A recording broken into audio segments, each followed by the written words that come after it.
A little known fact is that I didn't grow up on a farm, as Mr. P's always said. I grew up in Roanoke City. I was always a city kid. I don't know anything about farming, but he just lumped Southwest Virginia into farming, which wasn't really fair. In high school, I really enjoyed being in the marching band. There were a couple of setbacks along the way, and marching band wasn't exactly something that I sort of saw in my future. And I saw my sister had done it for 1 year at JMU, and my brother didn't do it at all when he went to school at Kentucky. So I was like, it's not really a family precedent set or anything, so don't really have to worry about family pressure. But when I went to UVA Days on the Lawn, I was sort of trying to decide what I was going to make my thing, because I played baseball in high school as well. So it's like, do I really put all my chips on that table of club baseball, or even try out for varsity, which now seems ridiculous given the success they've had. And then I met the directors at Days on the Lawn, and I was like, I could really make this my thing too. So it wasn't something that I really thought a ton about going into, as a part of the decision process, because I really hadn't decided what I wanted to do in college as my extracurricular, or as an extracurricular, as it turned out. And then met the directors, and they really spelled out all the options and how great it would be, and just give it a shot for 1 year. And that's what my sister did, and didn't like it. So I was like, if I get in 1 year, I don't like it, I'll just stop. So I wouldn't say that I was like kind of backed into it, but it was certainly something that I wasn't considering until they really told me to consider it, and so how much of a need there was for low brass and down the line. And I guess that's how it kind of went. I started off my freshman year in high school playing baritone, and it was like a section of 5 of us, and we had 1 trombone player and 1 tuba player. That was low brass, that was the section. And it was just 1 sophomore, 4 freshmen playing baritone. So the band director kind of took it upon herself to move those pieces around, because I guess she wasn't crazy about the baritone, or for whatever reason. She moved 1 girl from baritone to trombone, left 2 there. The sophomore continued, so there were 3 baritones. She moved me to tuba sophomore year. So I was sort of forced to learn tuba and march it sophomore through senior year. So, I like tuba, and I have great respect for the tuba section, because I know how hard it is day in and day out to just go out there. And I never had to do anything like the schedule that we had for the CMP, so I can't even imagine how hard that is.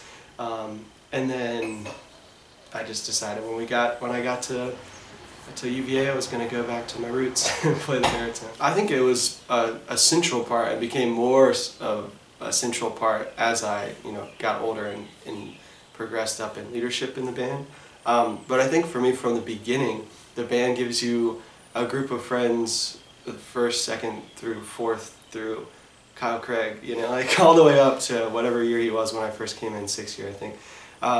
It just gives you a group of friends that you're walking around grounds, and if you're struggling with something, you don't even have to talk to someone in the band. Just recognizing someone as a 1st year, the 2nd week of school, you're like, I know them, they're a 3rd year in the clarinet section, or something like that. For the student experience, it's great for something to do, and you always have an activity for the weekend, for the football games, or there's always something to do to hang out with people. But for me, it was just like, if I was struggling or felt like I didn't have a place, the band created like an instant place. And that started with the directors all the way down. Just felt like there was always somewhere you could go, someone you could hang out with. So as a 1st year, and even as a 2nd, 3rd, 4th year, you always felt like there was somebody there. And I didn't get that with a lot of the other extracurriculars I did. I certainly had other groups on grounds, but the band created that just like instant 320 group family friend setting. It was awesome. The desire to be a drum major kind of came from high school. I think the first time I tried out, after my 2nd year, because in high school I had tried out for drum major, and I was in a small band, and I was one of the only tuba players, and I felt like that might have been one of the reasons I didn't get it in high school. And I really didn't have a great reason for really wanting it in high school. And so I sort of had to come up with a different reason other than just like that motivation of getting stung in high school. And I just I felt like it was just something I really wanted to do. But even when I tried out 4th year, I didn't know exactly why. And I'd seen great drum majors that we had in the CMP for my first 3 years, and I watched my sister in the band at JMU, and I think I remember one time being like, wow, those guys are really cool with the white gloves. But I mean, that really didn't, stick in my mind or anything.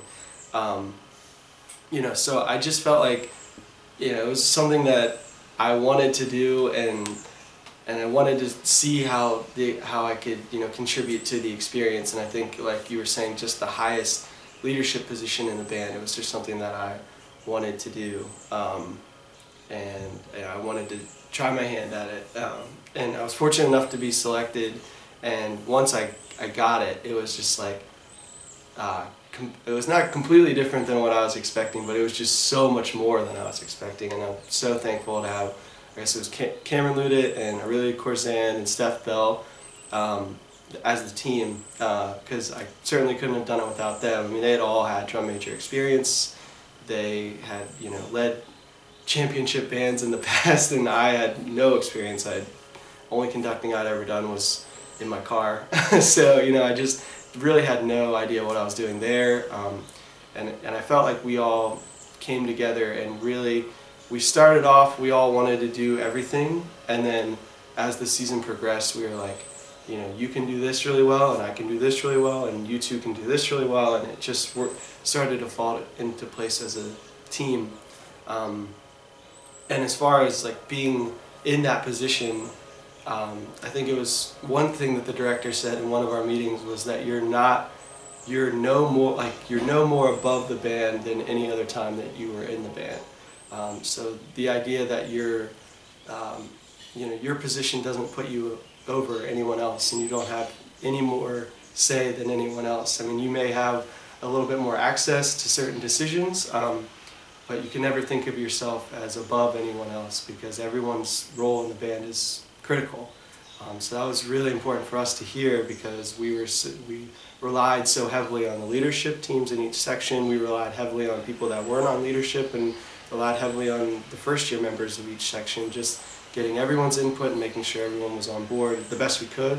And that really showed in camp, because every decision we made, we had to pass on and make sure everybody was on board and make sure everybody was where they needed to be. And that just continued down the season, or for the season, just understanding that we may be the go-between between the directors and the band, but that we were not any more important than them, and taking on that extra responsibility, but still handling it in such a way that we were a member of the band was a difficult but interesting and ultimately fun thing to balance. For me, I wasn't the best baritone player. We certainly had a ton of really talented musicians, and so as a section leader, there were definitely rehearsals where I was being outplayed by people in the section. I was totally fine with that, because they're just really accomplished musicians or whatever. But then when it was difficult sometimes to reestablish my strengths as a leader or as a marcher or whatever, so I felt sort of overmatched at times with trying to rein difficult personalities in when they clearly were outplaying me, or they're clearly outplaying some other members of the section, and would maybe not play in certain sections because they felt like they didn't need to, or certain things like that. So that was challenging at times, just dealing with some of my shortcomings, and really trying to establish my strengths as a leader within the section, because it is so small. And then there are times when I was a drum major, may not have been as prepared as I should have been for whatever reason for rehearsal. And there were times that Mr. Pease was like, "You're losing them, you're losing the band, they don't trust you anymore," and things like that. And I would come down off the podium after my song, and I was like, am I doing anything right? There are just times when you don't know if you're fully prepared for it, and I think that obviously it falls on me, but then there's times when it's just meant to challenge you and how you overcome those times. And for me, that time that Mr. Pease told me I was losing the band and losing their trust, I just worked that much harder to try to get the song down, and the game went great. So it was a song that I'll never forget. Every time it comes on my iPod, I always go to the next one. It's Rocky. Yeah, it's Rocky. And we played it as a stand tune, and I could never play it as a stand tune. I couldn't conduct it as a stand tune, and then we played it as a full tune. I certainly had no shot there. So it was like, no chance, no chance. It's a funny group how they all work together. Mr. Costin, I guess I would start with, and he was kind of like because he was new when I was coming in when he was coming in and I was going to start as a drum major. So I would say that was kind of a brotherly relationship, and then at times it was like he was the younger brother, you know, you're like, all right, we're going to do this now, and we can do this now, and then he would be like, oh, I can figure that out, and then he wouldn't, or I can figure that out, and he did, like he nailed it. So there are times where you're just like, you know, very encouraging, and then he would be encouraging to you. You know, so it was like sort of a brotherly relationship that sort of evolved.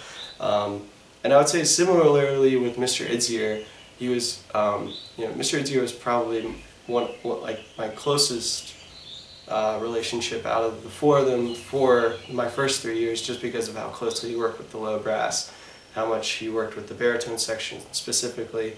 You know, he's just an incredible musician, but he communicates well, and he communicated what he wanted us to do at all times.